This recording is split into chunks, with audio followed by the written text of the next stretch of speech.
Morning, ang ulam ko ngayon ay okra.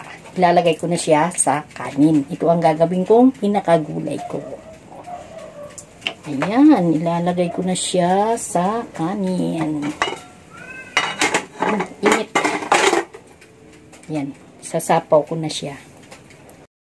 Ayan po, ilinagay ko na siya sa kanin. Ito ang aking pinakagulay today. Ayan. Masarap to isaw-saw sa kamatis at may sili. Yan, takpan na natin.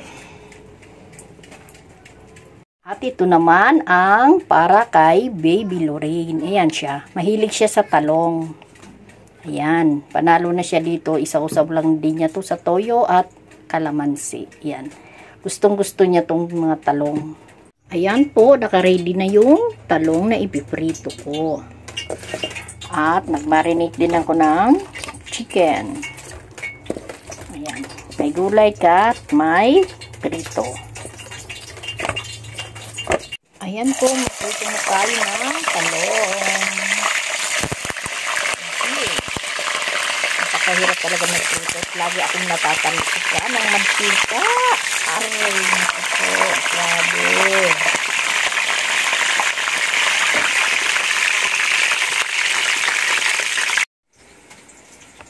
Ayan, damihan ko ng konti ang toyo kasi ginagawa niya tong sabaw. Grabe yan magtoyong anakis.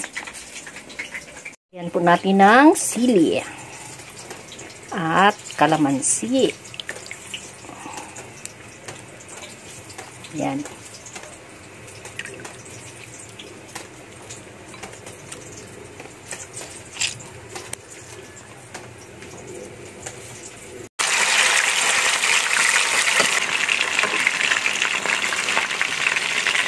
Yan po, nakaluto na po ako.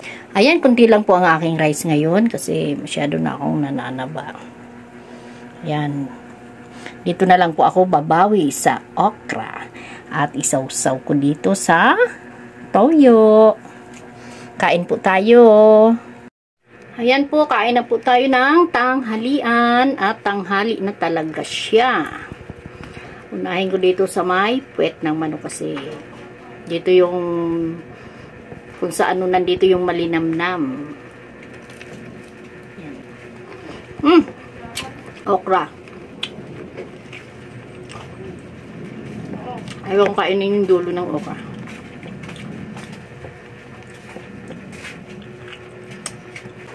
Ito ako na kain.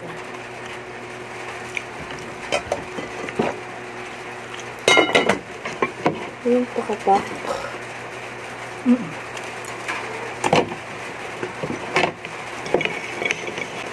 Kakasipon talaga yung sili.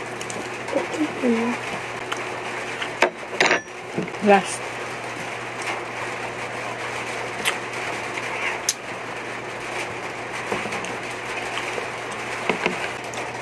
Sili.